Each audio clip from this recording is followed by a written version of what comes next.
CSS 선택자 표현식에서 자식과 형제 태그 요소에 접근할 수 있는 것과 마찬가지로 도움 노드를 표현하는 노드 객체도 다른 이웃한 노드와 연결성을 표현하는 속성들을 제공합니다.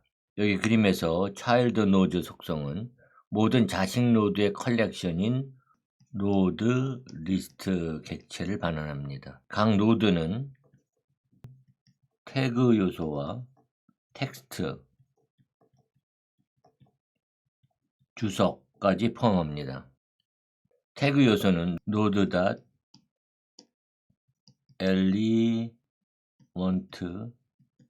node 상수값을 갖고 텍스트 노드는 node.textNode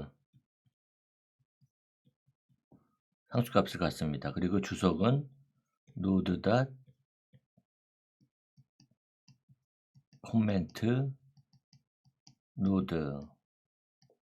상수값을 갖죠. 차일드 노드 속성의 0번째 속성에는 바디 태그 다음에 엔터키를 치기 때문에 \n 텍스트 노드가 되고 1번째 속성은 h1 태그 그 다음에 2번째 속성은 마찬가지로 여기 엔터키를 치기 때문에 \n 텍스트 노드 그 다음에 세 번째에는 p 태그 네 번째도 \n 텍스트 노드 그 다음에 다섯 번째는 p 태그 여섯 번째는 \n 텍스트 노드가 오죠. 그리고 first child 속성은 첫 번째 자식 노드인 노드 객체가 반환되죠. 그래서 여기에서는 \n 텍스트 노드가 되는 거고요. last child 속성은 마지막 자식 노드인 노드 객체가 반환됩니다. 여기에서 마찬가지로 \n 텍스트 노드가 되죠. next sibling 속성은 이웃한 다음 노드인 노드 객체가 반환됩니다. 따라서 첫 번째 자식 노드인 \n의 next sibling 속성은 h1 태그가 되는 거고요. p 태그의 next sibling 속성은 다음 p 태그 사이에 있는 \n 텍스트 노드인 노드 객체가 반환이 되는 거죠. previous sibling 속성은 이웃한 이전 노드인 노드 객체가 반환됩니다. 따라서 첫 번째 p 태그의 previous sibling 속성은 h1 태그 요소인 next sibling 속성과 같은 \n 텍스트 노드가 되죠. 그리고 parent 노드 속성은 부모 노드인 노드 객체가 반환됩니다. 따라서 첫 번째 p 태그 노드의 parent 노드 속성은 body 태그가 되는 거죠. 이제 다시 돔.html 문서로 돌아와서 이 문서 안에서 특정한 노드의 자식 노드 안에 특정한 텍스트가 포함되어 있는지 여부를 검사하는 그런 함수를 하나 작성하도록 하겠습니다. 그래서 돔.js를 열어서 이건 전부 주석 처리해 주시고요. 여기서 function is contain text 그래서 node string 두 개의 인수를 갖습니다. if 노드의 노드 타입이 node.element node 이면 for let child of node.child node 를 순회하면서 if is contain text 해서 재기적인 호출을 해주는 거예요. child 다음에 string 줘서 true이면 return true를 해주고요. 아니면 계속 돌면서 for 다음에 return false를 해주는 거죠. 다시 else if 노드의 노드 타입이 node.text 노드냐 그렇다면 return node value index of 해서 이 스트링이 -1보다 크다면 즉 있는지 여부를 반환하는 거죠. 그리고 let b equal is contain text 해서 다큐멘트의 body 태그 안에서 자바스크립트라고 하는 문자리 있는 것을 사서 반환을 하는 거죠. 다음에 콘솔 로그 해서 b를 출력을 해 봅니다. 여기에 지금 true를 반환하고 있죠. 그리고 이번에는 자바스크립트 대신에 타입스크립트 이렇게 주게 되면 false를 반환합니다. 또한 엘리먼트 객체도 이웃한 요소와의 연결성을 표현하는 속성들을 제공하죠.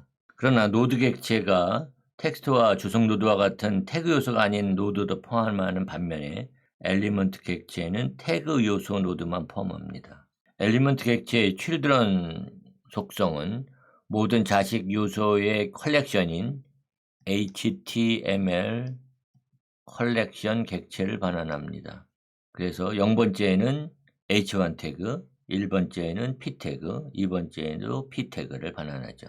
first element child 속성에는 첫 번째 자식 요소인 엘리먼트 객체가 반환됩니다. 우리 경우는 h1 태그가 되겠죠. last element child 속성에는 마지막 자식 요소인 엘리먼트 객체가 반환됩니다. 그래서 우리 경우에는 두 번째 p 태그 요소가 됩니다. 그리고 next element sibling 속성은 이웃한 다음 요소인 엘리먼트 객체가 반환이 되죠. 따라서 첫 번째 자식 노드인 h1 태그의 next sibling 속성은 첫 번째 p 태그가 되는 거고요. 첫 번째 p 태그의 next element sibling 속성은 두 번째 p 태그가 되죠. 그리고 previous element sibling 속성은 이웃한 이전 요소인 엘리먼트 객체가 반환됩니다. 그래서 첫 번째 p 태그의 previous element sibling 속성은 h1 태그 요소가 됩니다. 그리고 parent node 속성은 노드 객체 속성이므로 부모 노드인 노드 객체가 반환됩니다. 따라서 p 태그의 parent node 속성은 body 태그 요소를 반환하게 되는 거죠. 따라서 태그 요소만 포함하는 이웃한 노드와의 연결성을 사용하기 위해서는 엘리먼트 객체의 속성을 사용해야 합니다. 이번에는 여기 있는 코드를 전부 주석 처리해 주고요. HTML 문서에 있는 모든 태그 요소들을 콘솔에 출력하는 코드를 한번 작성해 보도록 하겠습니다. 먼저 function go through node 콘솔 로그에서 지금 노드를 출력을 해요. 그 다음에 for that child of node의 children 속성을 순회하면서 go through child 지정해서 재기조 호출을 하죠. 그 다음에 go through document.body 그러면 이와 같이 body 태그에 포함되어 있는 모든 태그 요소가 나열됩니다. 우리는 앞에서 지리한 결과로 반환된 요소의 컨텐츠를 읽기 위해서 노드 객체의 텍스트 컨텐트 속성에 접근했습니다. 이외에도 엘리먼트 객체의 inner HTML과 outer HTML 그리고 HTML 엘리먼트 객체의 inner 텍스트 속성을 사용할 수 있습니다. 노드 클래스의 텍스트 컨텐츠 속성은 해당 노드와 자식 노드의 텍스트 컨텐츠를 표현하는 문자열 값을 갖습니다.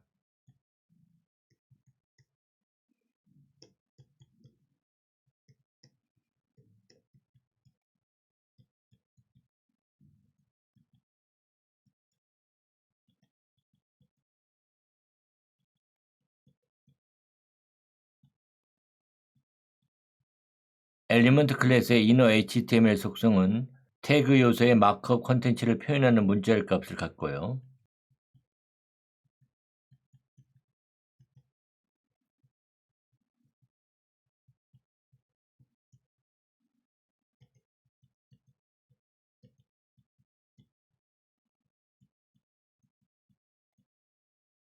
outer HTML 속성은 태그와 함께 마크업 컨텐츠를 표현하는 문자열 값을 갖습니다.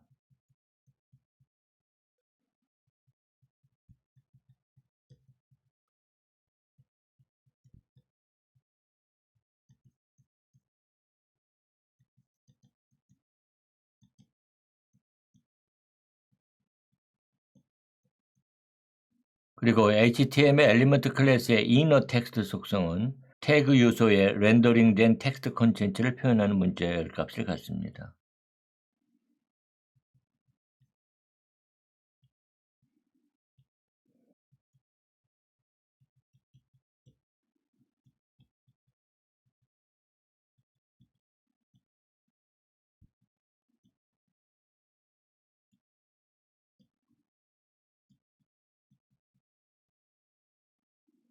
일반적인 텍스트가 사용될 때는 이들 속성들 사이의 차이점이 별로 없지만 태그 요소에 포함된 컨텐츠에 따라서 표현되는 텍스트가 달라집니다. 이들 사이의 차이점을 이해하기 위해서 여기 제시되어 있는 HTML 코드를 살펴보도록 하겠습니다. 여기 먼저 div 태그가 있고요. 이 div 태그는 자바스크립트, 그 다음에 연속적인 공백들이 있죠. 공백 문자가 있고, 그 다음에 프로그래밍 이렇게 되어 있는 텍스트와, 그리고 자식 노드로 스팬 태그가 있습니다. 그런데 이 스팬 태그의 스타일 애트리뷰트에는 display none 이렇게 지정이 되어 있어서 웹브라우저가 렌더링하지 않죠. 그래서 이 감춰진 텍스트라고 하는 텍스트가 보이지 않게 됩니다. 그리고 스크립트 태그에서 query selector 메소드를 사용해서 div 태그를 선택한 다음에요.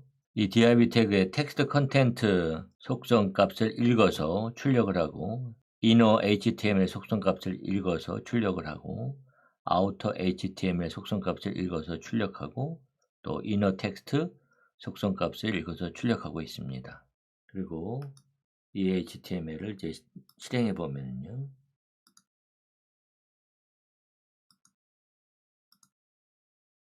텍스트 컨텐트 속성은 해당 노드가 갖고 있는 텍스트를 모두 그대로 표현합니다. 따라서 텍스트의 연속적인 공백 문자가 그대로 표현이 되고 스팬 태그의 감춰진 텍스트 문자열도 그대로 표시되죠. inner html 속성은 태그 안에 포함된 마크업 컨텐츠를 표현합니다. 따라서 문자열 텍스트의 연속적인 공백이 그대로 표시가 되고요. 또 자식 노드인 스팬 태그의 마크업 컨텐츠를 표현합니다. outer html 속성은 해당 태그와 함께 태그에 포함된 마크업 컨텐츠를 표현하죠. 따라서 div 태그와 이 태그 안에 포함된 HTML 텍스트 컨텐츠도 그대로 표시가 되고요. 그래서 문자열 텍스트의 연속적인 공백도 그대로 표시가 되고 여기에 스팬 태그도 마커 컨텐츠를 표현하고 있습니다. inner 텍스트 속성은 텍스트가 완전히 렌더링되어 사용자에게 보여지는 텍스트를 표현하죠. 따라서 여기에서 여기 자바스크립트 프로그래밍 문자열 텍스트의 연속적인 공백들이 전부 다 무시가 되고 이처럼 하나의 공백 문자만 표시가 됩니다. 그리고 display none 스타일 애트리뷰트가 적용된 스팬 태그에 감춰진 텍스트 문자열도 표시가 되지 않죠.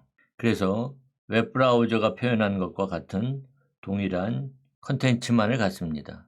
이들 속성을 사용해서 태그 안에 지정된 컨텐츠를 읽을 수 있을 뿐만 아니라 이들 속성의 값을 지정해서 컨텐츠를 변경할 수도 있습니다. 기존 컨텐츠에 자식 노드가 포함되어 있다면 자식 노드를 제거하여 하나의 텍스트 노드만 갖게 됩니다.